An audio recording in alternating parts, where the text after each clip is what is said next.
우리는 하나님의 은혜로 새로운 사람이 되었습니다. 그렇게 새로운 사람이 되었는데 무엇이 부족하고 무엇을 훈련해야 되는지, 그 새 사람이 해야 될 일이 무엇인지, 이런 것들을 계속해서 우리가 살펴보고 있습니다.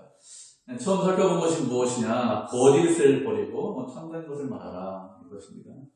두 번째는 돈을 내는데, 그런데 돈을 낼 수 있지만 죄는 짓지 말아라, 이렇게 말씀하셨고, 세 번째는 도적질하지 말아라, 이렇게 말씀하셨습니다. 지난 시간에 살펴보는 것은 선한 말을 해서 다른 사람에게 은혜를 끼치라, 악한 말, 더럽고 추함을 하지 말라, 이렇게 말씀하셨습니다. 오늘 살펴볼 말씀은 성령을 근심하게 하지 말라, 이 말씀을 살펴보도록 하겠습니다. 우리가 지금까지 살펴본 것, 거짓말하지 말아라, 도적질하지 마라, 선한 말 해라, 이런 말씀을 잘못 오해해서 이 말씀을 이해하면 이게 윤리적인 말씀이다, 도덕적인 말씀이다, 이렇게만 생각할 수 있습니다. 세상을 살아갈 때 예수 믿으니까 착하게 살아야 돼, 선하게 살아야 돼, 이렇게 말씀하셨을 것이다, 이렇게 생각할 수 있습니다. 그래서 세상 사람들이 무엇이라고 하죠? 세상 사람들이 말하기를 종교는 다 똑같아, 종교는 다 똑같이 세상에서 착하게 살라는 그런 가르침이야, 그렇게 윤리적으로 살라고 종교가 있는 것이지 그렇지 않고 다른 목적으로 종교가 있는 것이 아니야. 그렇기 때문에 다 종교는 그 종교가 그 종교야, 이렇게 이야기합니다. 어떻게 보면, 잘 생각해보면 또 세상 사람들의 말이 일리가 있는 것처럼 보입니다. 세상에 있는 종교가 악하게 살아라, 나쁜 짓 해라, 추한 것 해라, 이런 종교는 없어요.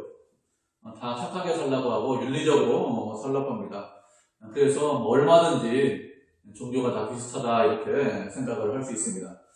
그런데 겉으로 보기에는 그렇습니다. 겉으로 보기에는 그렇지만 실제 내용에 가서는 아주 전혀 다릅니다.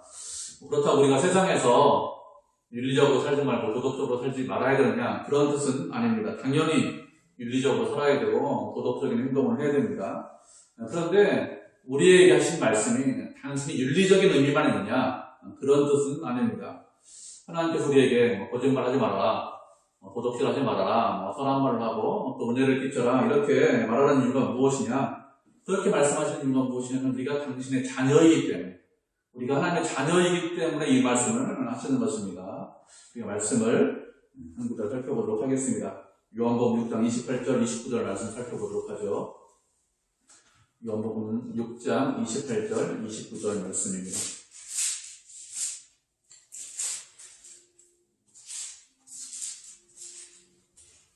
찾으셨죠? 우리가 요한복음 6장 28절 29절 말씀, 요한복음 6장 28절 29절, 우리 두 절밖에 안 되니까 한국 구절 같이 읽겠습니다. 시작. 그들이 묻되 우리가 어떻게 하여야 하나님의 일을 하오리이까? 예수께서 대답하여 이르시되 하나님께서 보내신 일을 믿는 것이 하나님의 일이니라 하시니. 아멘. 이 말씀은 어떤 말씀이냐? 예수님께서 오병이어의 이적을 일으켰습니다. 이렇게 오병이어의 이적을 일으키자 사람들이 예수님을 왕으로 세우기 위해서 예수님을 따라왔어요. 그때 그 따라오는 사람들에게 하신 말씀입니다. 예수님을 따라온 우리들이 예수님께 여쭈어봤습니다. 우리가 하나님의 일을 하고 싶습니다, 예수님. 그런데 어떻게 하는 것이, 무엇을 하는 것이 하나님의 일을 하는 것입니까? 이렇게 여쭈어봤습니다. 그러니까 예수님도 대답하셨는데 우리가 예상하지 못하고 우리가 생각하지 못한 그런 대답을 하셨습니다. 예수님의 대답이 무엇이죠? 하나님께서 보내신 자를, 보내신 분을 믿는 것, 그것이 하나님의 일이다, 이렇게 말씀하셨습니다. 다시 말하면 예수님 믿는 것이 하나님의 일이야, 남 믿는 것이 하나님의 일이야, 이렇게 말씀하셨다는 것입니다. 그러면 이 사람들이, 무리들이 예수님에게 하나님의 일이 무엇인지 묻는 이유가 무엇일까요? 왜 이것을 여쭈어봤습니까? 이 사람들은 하나님의 일을 하고 싶다라는 그 열심, 이런 열정이 있습니다. 그래서 묻는 거죠. 만약에 아무런 열심이 없습니다, 열정이 없습니다, 그러면 이것을 묻겠습니까? 그런 거에 전혀 관심이 없고, 나는 전혀 관심이 없고, 나 먹고 살기가 바빠, 나 먹고 사는 거에 대한 관심이 있어, 이러면 예수님 어떻게 해야 이 세상에서 잘 먹고 살 수 있습니까? 편하게 살 수 있습니까? 이런 거 물었을 거예요. 근데 이런 사람들은 그게 아닙니다. 하나님의 일을 하고 싶습니다, 열심과 열정이 있습니다. 그래서 예수님에게 여쭈어보았습니다. 또 어떤 마음이 있습니까? 하나님의 일을 하면 하나님께서 기뻐하실 거야, 열심을 내면 그러면 하나님께 영광이 될 수 있어, 이런 마음이 있습니다. 그런데 예수님께서는 의외의 대답을 하셨습니다. 예수님을 믿는 것, 그것이 하나님의 일이다. 이렇게 말씀하셨습니다. 세상에서 이런 일 저런 일을 하는 것, 그것이 하나님의 일이다. 이렇게 말씀을 하실 것 같은데 그렇게 말씀하시지 않았습니다. 우리가 알고 있는 것으로 이야기하면 세상에서 착하게 살고 세상에서 윤리적으로 도덕적으로 살면 그것이 하나님을 믿는 것이야. 이렇게 대답을 할 것 같은데 그런 식으로 대답하지 않았습니다. 또 어떤 식으로 대답하지 않으셨습니까? 세상에서 큰 일을 하면 대단한 업적을 이루면 그러면 그것이 하나님의 일이야. 그런 일을 해야 돼. 이렇게 대답을 하실 것 같은데 그렇게 또 말씀하시지 않았어요. 큰 일을 해라, 큰 업적을 이루라 이렇게 말씀하시지도 않았습니다. 무엇이 하나님의 일이라고 했습니까? 예수님을 믿는 것, 그것이 하나님의 일이다. 그러면 예수님을 믿는 것이 하나님의 일인데 예수님을 믿는다는 것이 무슨 뜻입니까? 예수님을 믿는다는 것은 예수님이 누구라는 것을 믿는 거예요. 예수님께서 하나님의 아들이심을 믿는 것입니다. 그 하나님의 아들이 우리를 구원하기 위해서 이 땅에 오셨다. 그것을 믿는 것이고 그리고 그 예수님은 내 구주로 내 주인으로 인정하는 것. 그것이 예수님을 믿는 것입니다. 그렇게 예수님을 믿으면 예수님이 내 구주가 되시면 그러면 어떻게 합니까? 예수님께 내 삶을 맡겨요. 그럼 예수님께서 내 마음 중심에 계시면서 내 모든 영역을 통치하시고 내 모든 영역 가운데 계시고 또 인도하십니다. 그러면 그 사람은 어떻게 삽니까? 예수님을 내 구주로 인정하면 그 사람은 어떻게 살죠? 그런 사람은 거짓말하지 않습니다. 그 사람은 돈을 내도 죄를 짓지 않아요. 도덕질하지 않습니다. 성령을 근심하게 하는 일을 하지 않습니다. 그렇게 하는 것이 뭐라고요? 예수님을 믿는 삶입니다. 우리가 에베소서 본문 말씀 25절 이하 말씀 계속해서 살펴보고 있는데 이것을 단순히 윤리적인 말씀이다. 세상에서 도덕적으로 살아라. 이렇게 말씀을 이해하면 그 말씀을 잘못 이해를 하는 것입니다. 그렇게 이해를 하면 어떻게 될까요? 그런 식으로 이해를 하면 잘못하면 우리가 어떤 사람 됩니까? 우리가 바리새인이 됩니다. 바리새인이 성전에 올라가서 무엇이라고 기도했습니까? 하나님 저 11주 잘 냈습니다. 저 일주일에 이틀씩 금식했습니다. 저 세상에서 악한 일 안 했습니다. 토색하지 않았습니다. 불이 가능하지 않았습니다. 악하게 살지 않았습니다. 저 세리처럼 살지 않은 것 너무너무 감사합니다. 이렇게 기도했습니다. 그런데 그 기도는 하나님께서 받지 않으셨다고 했습니다. 왜 그 기도를 받지 않으셨을까요? 바리새인이 거짓말했습니까? 그렇지 않습니다. 그럼 바리새인이 악하게 살았습니까? 그렇지 않죠. 세리보다 훨씬 더 잘 살았습니다. 세리보다 훨씬 더 윤리적으로 살았습니다. 훌륭하게 살았어요. 쭉 그의 기도를 들어보면 별로 흠잡을 게 없어요. 별로 잘못한 거 별로 없습니다. 그런데 우리가 생각하기에 별로 잘못한 거 없잖아요. 그런데 하나님께서 그 기도를 받지 않으셨다. 이렇게 말씀하셨습니다. 왜 그 기도를 받지 않으십니까? 그가 기도를 듣지 않은 것은 단순히 윤리적으로 살면 하나님께서 기뻐하실 것이다 이렇게 생각을 해서 그런 것입니다. 그가 생각한 것은 무엇이냐? 율법을 지키면 된다라고 생각했습니다. 하나님께서 율법을 주신 이유가 무엇이죠? 왜 율법을 주셨습니까? 물론 지키라고 주셨습니다. 그런데 왜 주셨습니까? 주님과 늘 동행하면서 주님과 늘 함께하는 자가 될 수 있도록 하기 위해서 율법을 주신 거예요. 그런데 바리새인은 그건 생각하지 않았어요. 그냥 율법만 지키면 된다. 하나님하고 관계없이 그냥 율법만 지키면 하나님께서 기뻐하실 것이다. 이렇게 생각을 하는 것입니다. 세상에는 예수님 믿지 않아요. 그런데 도둑질하지 않습니다. 거짓말하지 않아요. 윤리적으로 사는 사람들 많이 있습니다. 그렇게 거룩하게 살려고 하고 윤리적으로 살려고 하는 사람들 그런데 전혀 하나님하고 관계가 없습니다. 하나님과 관심이 없어요. 하나님께서 그런 사람들에 대해서 칭찬하시고 잘했다 이렇게 말씀하십니까? 아니요. 그렇지 않습니다. 왜 그럴까요? 왜 그런가 하면 그들은 전혀 하나님과 관계없이 관심 없이 그냥 그렇게 윤리적으로 사는 거예요. 왜 윤리적으로 삽니까? 그렇게 윤리적으로 사는 것이 고매한 삶이야. 이렇게 생각하는 거예요. 세상에서 훌륭한 사람으로 인정받는 것이 무엇이냐? 그렇게 윤리적으로 살면 세상에서 훌륭한 사람으로 인정받고 훌륭한 사람이 될 수 있어. 그래서 윤리적으로 사는 것입니다. 외형적으로는 동일합니다. 다 같이 거짓말하지 않고 다 같이 도덕질하지 않습니다.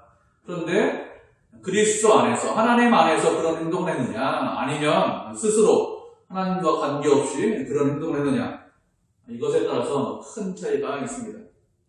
예수님을 믿는 것이 무엇이라고요? 예수님을 믿는 것은 주님과 동행하면서 주님을 의지하면서 살아가는 것 그것이 예수님을 믿는 것입니다.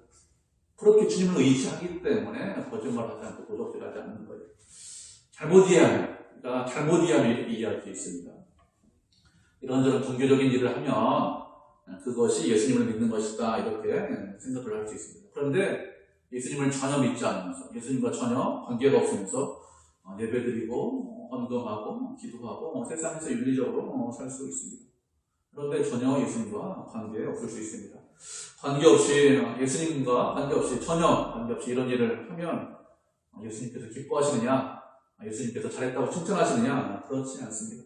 그것이 아니라 그것을 그렇게 하는 것은 단순히 종교적인 일을 하는 거예요. 예수님하고 전혀 관계없이 하기 때문에.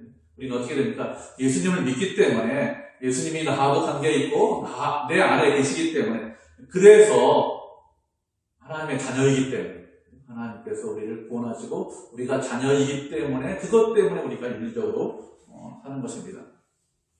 예수님 안에 있기 때문에 그렇게 사는 것이지 예수님과 전혀 관계없이 그렇게 산다면 그것은 어리석은 것이고 그것은 하나님 보시기에 기뻐하시는 것이 아닙니다. 성령을 근심하게 하지 말라, 이것도 동일한 것입니다. 이것도 윤리적으로 도덕적인 말씀은 아니죠. 그 이상의 말씀입니다. 왜 성령을 근심하게 해서는 안 될까요? 왜 그런가 하면 우리가 그리스도 안에 있기 때문에 그렇습니다. 예수님을 믿는 사람은 어떤 사람이죠? 성령을 근심하게 하는 사람이 아닙니다. 윤리적인 말씀이 아니라니까요. 하나님과의 관계 안에서 하는 말씀입니다. 거짓말하지 말라, 이거 다 똑같아요. 다 하나님과의 관계이기 때문에, 하나님의 백성이기 때문에 그렇게 하는 것입니다. 그러면 성령을 근심하게 하지 말라 이렇게 말씀하셨는데, 어떻게 하는 것이 성령을 근심하게 하지 않는 것일까요? 우리가 우선적으로 생각할 것은 무엇이냐? 그것은 성령 하나님께서 근심하신다, 이것을 알아야 됩니다. 성령 하나님은 어떤 힘이나 능력이 아닙니다. 어떤 사람들은 말하기를 성령을 힘이나 능력이나 권능이나 어떤 파워로 이해합니다. 이렇게 이해하는 이유가 무엇이냐? 그건 성령의 사역 때문에 이런 이해를 하는 거예요. 성령이 함께하면 죽은 자도 살아나고, 그리고 병든 자도 고침을 받고, 방언도 하고, 예언도 하고, 이런저런 일들 힘 있는 사역을 합니다. 그래서 성령은 힘이다, 능력이다, 파워다 이렇게 생각합니다. 그래서 성령의 힘을 받아서, 능력을 받아서 어떤 일을 해야 된다 이렇게 생각합니다. 근데 성령 하나님은 이런 능력이나 파워가 아닙니다. 성령 하나님은 하나님이십니다. 성부 하나님, 성자 하나님, 성령 하나님 다 하나님이신데, 이 하나님은 삼위로 계세요. 그런데 한 분입니다. 세 분이 아니라 한 분입니다. 하나님은 한 분인데 삼위로 계십니다. 삼위로 계신다는 것은 인격을 가지고 계신다 이렇게 생각하시면 됩니다. 성부, 성자, 성령, 하나님 모두 다 인격을 가지고 계십니다. 인격을 가지고 계신다는 것은 다른 말로 하면 지식과 감정과 의지가 있다는 것입니다. 성령 하나님도 하나님이시기 때문에 지식이 있어요. 전지하십니다. 하나님 전지하시다면 모든 것 다 아십니다. 성령 하나님도 모든 것을 다 알고 계십니다.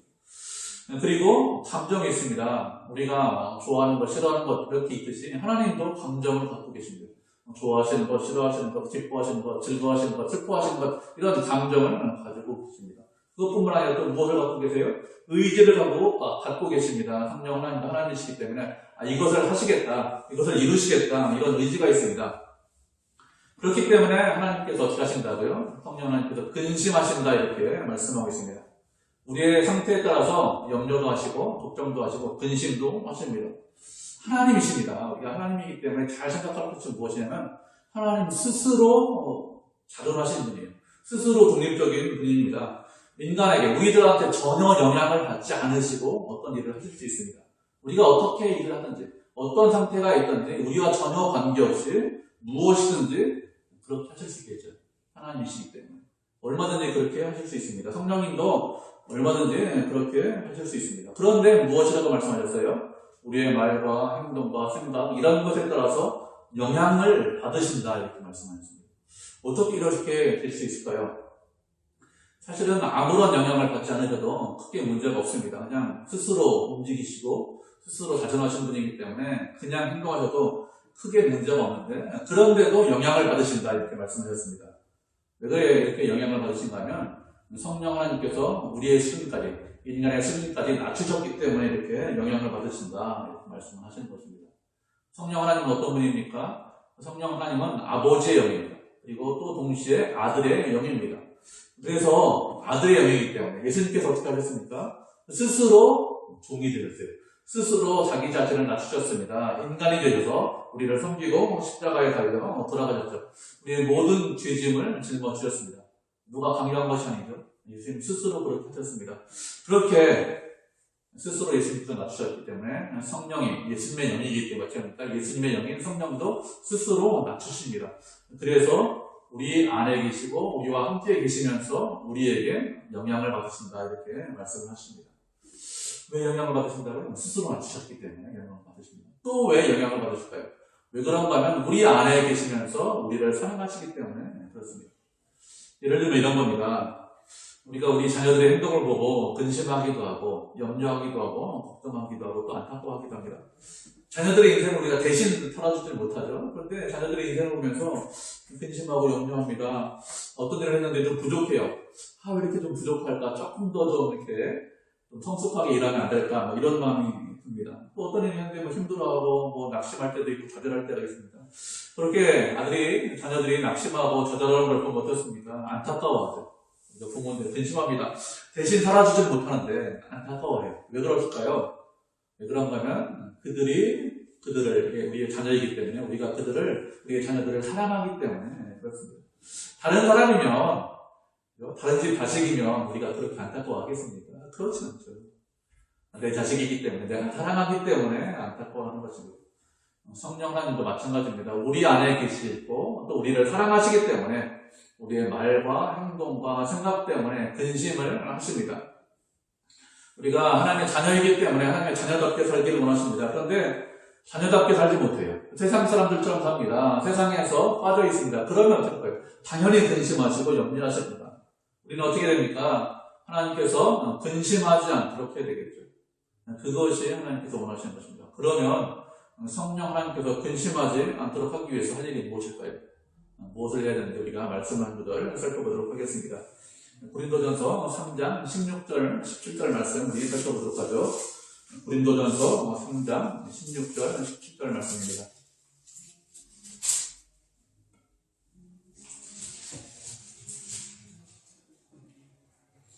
찾으셨죠? 고린도전서 3장 16절, 17절 말씀 우리 두 절이니까 한 목소리로 같이 읽겠습니다. 시작.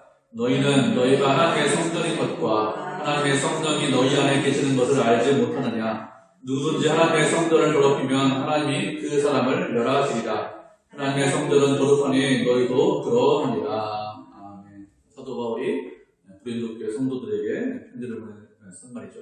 너희가 하나님의 성전인 것과 하나님의 성령이 너희 안에 계신 것을 알지 못하느냐? 이렇게 책망하고 있습니다. 우리가 하나님의 성전입니다. 하나님의 성전이기 때문에 누가 우리 안에 계신다고요? 성령 하나님께서 우리 안에 계십니다.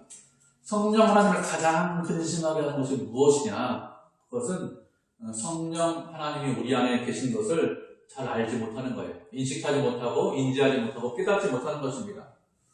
우리가 어디에 있든지 우리가 무엇을 하든지 성령 하나님은 우리와 함께 계십니다. 그런데 그걸 깨닫지 못해요. 계신지 안 계신지 잘 모릅니다. 잘 알지 못합니다. 전혀 하나님이 계신지 안 계신지 관심이 없습니다. 이러면 어떻게 될까요? 이러면 성령 하나님께서 근심하십니다. 우리가 하나님께서 함께 계시는 것을 알지 못하는 것보다 하나님을 더 근심시키는 것, 그런 일이 있느냐? 그런 일은 없습니다. 함께 계시는 것을 알지 못할 때 그때 가장 많이 근심하십니다. 그렇기 때문에 우리가 어떻게 됩니까? 하나님께서 나와 언제나 함께 계신다, 이것을 알고 깨달아야 됩니다. 내가 즐거울 때, 기쁠 때만 함께 계시는 것이 아니라 내가 슬프고 어렵고 힘들 때도 함께 계십니다. 언제든지 하나님께서 함께 계십니다. 하나님은 우리를 떠나지 않아요. 우리를 버리지 않으십니다. 언제 어디서나 함께 계십니다. 그런데 많은 사람들이 이렇게 생각하지 않습니다. 즐거울 때는 그렇지, 하나님께서 함께 하셔, 이것에 대해서 많이 동의합니다. 그런데 힘들면, 어려우면 어떻게 말합니까? 하나님께서 나와 함께 하지 않는 것 같아. 아니다, 이 세상에 나 혼자밖에 없어. 하나님 나 버리셨나봐, 나 외면하시나봐, 이런 생각합니다. 잘못된 생각이죠. 성령을 가장 근심하게 하는 생각입니다. 성령을 근심하게 하는 여러 가지가 있겠죠. 그런데 가장 근심하게 하는 것은 무엇이냐? 하나님께서 나와 함께 하지 않아, 이렇게 생각하는 것. 하나님이 나와 함께 계신지 안 계신지 몰라, 이렇게 하는 것. 그것이 성령 하나님을 가장 근심하게 하는 거예요. 그렇기 때문에 우리는 있잖아요. 어떤 상황이 있든지 어떤 처지에 있든지 하나님께서 나와 함께 계십니다. 이것을 잊지 않으셔야 됩니다. 그러면 성령 하나님께서 나와 함께 계신 것을 잊은 것이 왜 가장 크게 하나님께서 근심하시는 이유가 될까요? 그것은 잊었다는 것 자체, 하나님께서 나와 함께 하신다는 것을 잊었다는 것 그 자체가 하나님과 멀어졌다는 것이기 때문에 그렇습니다. 주님은 우리와 언제나 함께 하십니다. 우리가 인생을 살면서 여러 가지 일들을 많이 만납니다. 그런데 주님 밖에서, 주님께서 모르시면서 이런 일들이 있느냐? 그런 경우는 아무것도 없습니다. 하나님은 다 아십니다. 모든 일이 하나님 안에 있습니다. 하나님께서 허락하셔야만 이런저런 일들이 있는 거예요. 우리 인생 가운데 이런저런 일들이 일어난 이유가 무엇이냐? 하나님 허락 없이 이런저런 일들이 일어났냐? 그런 것은 없습니다. 그렇기 때문에 하나님께서 늘 함께 계셔. 이것을 알아야 됩니다. 그런데 그것을 잊어버리면 그러면 멀리 있는 것이기 때문에 하나님과 멀어졌다는 것, 그 증거이기 때문에 그래서 가장 우리가 크게 근심을 하는 것이죠. 우리는 잊지 않아야 됩니다. 하나님께서 우리를 사랑하시는데 끝까지 사랑하세요. 끝까지. 우리가 죄를 지면, 우리가 악한 일을 하면 하나님께 나를 버리시겠지. 아니요, 그렇지 않습니다. 버리지 않습니다. 끝까지 우리를 책임지시고 우리를 천국으로 들이십니다. 하나님의 백성이고 우리 하나님의 자녀이기 때문에 한 번 구원받았기 때문에 버리지 않습니다. 물론 잘못해서 죄를 지어서 잠시 잠깐 징계를 받을 수 있습니다. 그 징계하신 것도 왜 징계하시죠? 우리를 위하시고 우리를 사랑하시기 때문에 징계하시는 것입니다. 그렇기 때문에 어떻게 됩니까? 그 가운데서도 하나님께서 나와 함께 계심을 잊지 않아야 됩니다. 그렇게 잊지 않는 것, 그것이 믿음이고 그렇게 잊지 않을 때 하나님께서 근심하지 않으십니다. 그리고 하나님께서 근심하시는 또 다른 이유가 무엇일까요? 또 다른 이유가 무엇인지 우리 말씀을 한 구절 보도록 하겠습니다. 또 로마서 12장 1절과 2절 말씀 보도록 하겠습니다. 로마서 12장 1절과 2절입니다.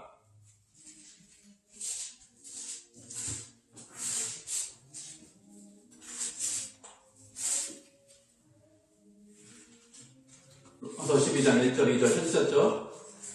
이것도 두 절이니까 로마서 12장 1절 2절은 두 절이니까 우리가 한 목소리로 같이 읽겠습니다. 시작. 그러므로 형제들아 내가 하나님의 모든 자비하심으로 너희를 권하노니 너희 몸을 하나님이 기뻐하시는 거룩한 산제물로 드리라.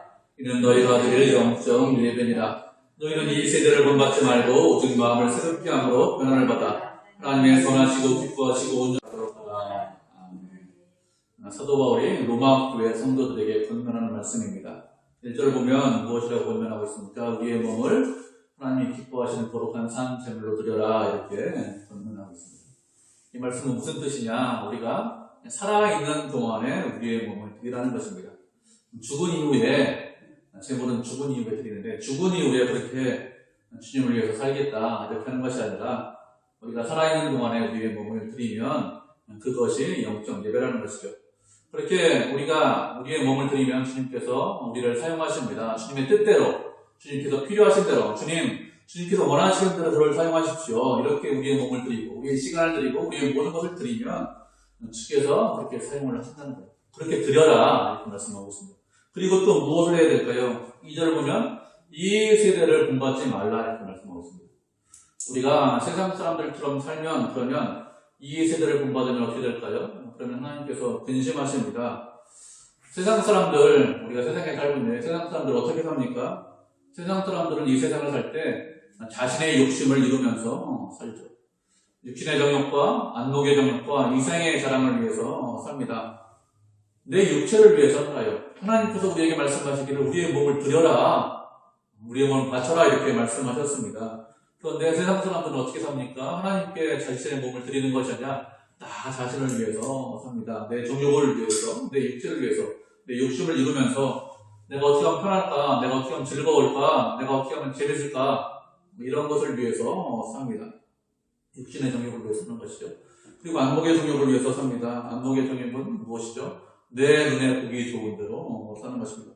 야, 이렇게 하면 보기 좋을 것 같아. 이렇게 하면 좀 괜찮을 것 같아. 좀 그럴듯해 보여. 이런 마음이 있죠. 하나님께서 그 일에 대해서 어떻게 생각하시느냐, 하나님께서 무엇을 원하시느냐, 하나님의 뜻이 어디 있느냐, 이건 전혀 생각하지 않습니다. 하나님께서 기뻐하시느냐, 슬퍼하시느냐, 이런 거에 관심이 없고, 이렇게 하면 내 눈에 보기 좋아. 내가 원하는 대로 할 거야. 이렇게 하는 것이죠. 이게 세상 사람들의 특징입니다.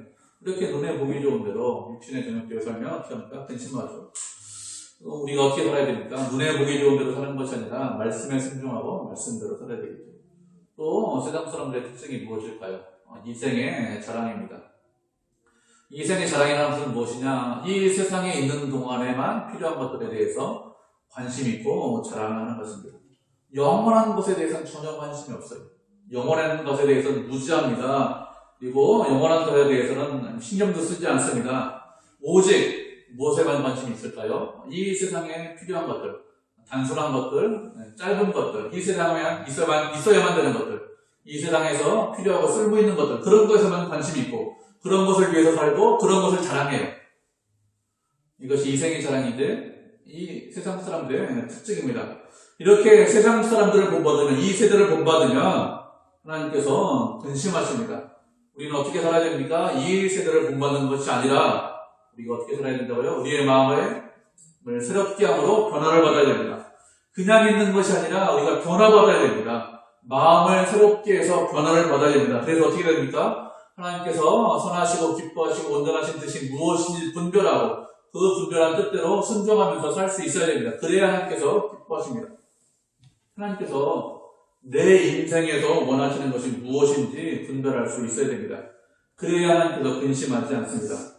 나를 이 땅에 보내주셨습니다. 그런데 왜 이 땅에 보내주셨는지, 나에게 무엇을 원하시는지, 지금 이 자리에 왜 우리가 앉아있는데, 예배드리는데 무엇 때문에 이렇게 보내시고 예배를 드리게 하는지 이런 것들을 알고 깨달아야 됩니다.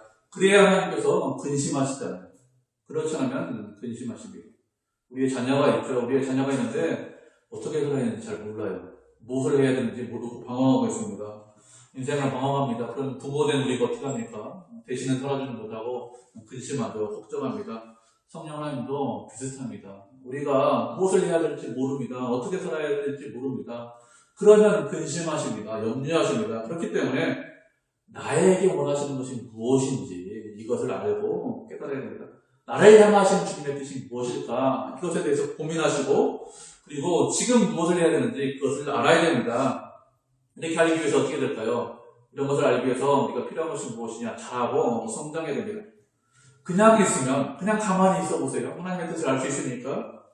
세월이 지나면 하나님의 뜻을 깨달을 수 있으니까. 그냥 가만히 있으면 어느 누구도 깨닫지 못합니다. 세월 지난다고 우리가 잘하고 성장하지 않습니다. 하나님의 뜻을 깨달을 수 있는 것도 아닙니다.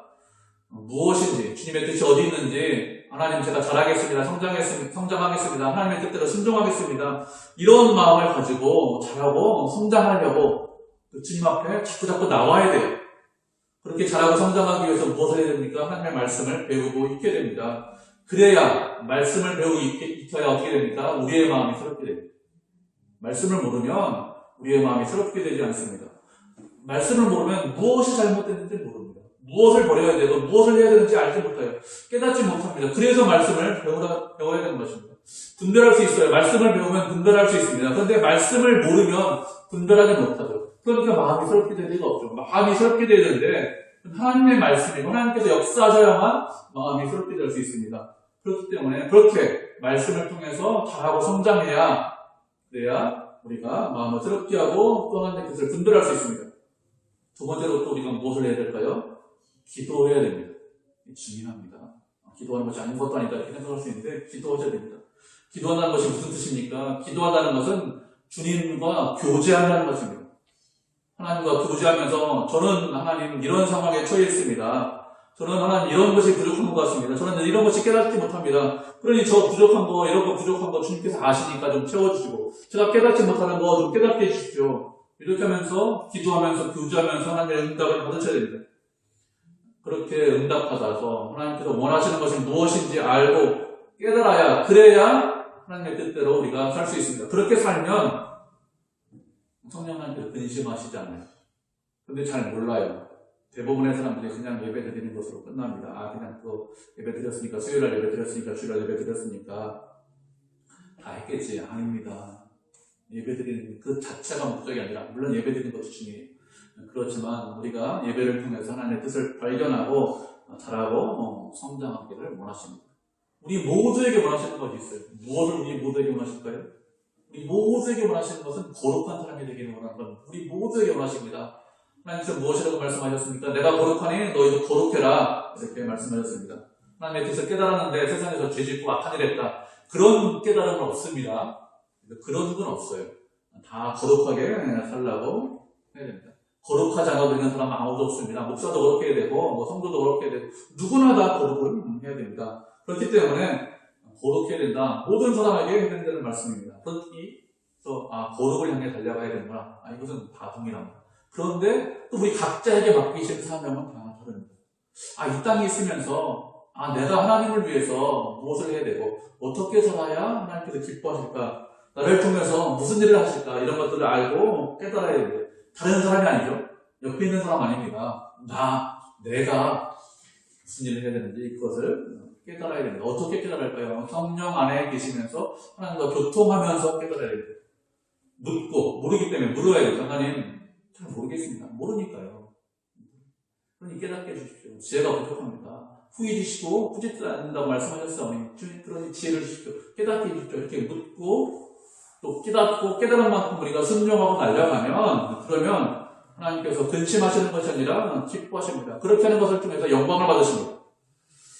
예수님 믿는다는 것이 무엇이라고 말씀드렸습니까? 예수님 믿는다는 것은 주님 안에 있으면서 늘 주님과 교제하고 동행하고 주님을 믿고 의지하고 주님을 섬기고 사랑하는 것. 그것이 예수님 믿는 것. 다른 것이 예수님 믿는 것이 아닙니다. 우리는 늘 예수님과 동행해야 됩니다. 늘 교제해야 됩니다. 그래서 성령 하나님을 근심하게 하시는 것이 아니라 성령은 하나님을 기쁘시게 해야 되죠. 하나님의 뜻대로 살아야 됩니다. 그렇게 하나님의 뜻대로 살고 하나님의 영광을 위해서 살면서 하나님의 기쁨이 되고 하나님에게 소망을 두고 하나님의 은혜 가운데 거하는 믿음의 성도, 은혜의 성도가 되기를 주님의 이름으로 축복을 드립니다.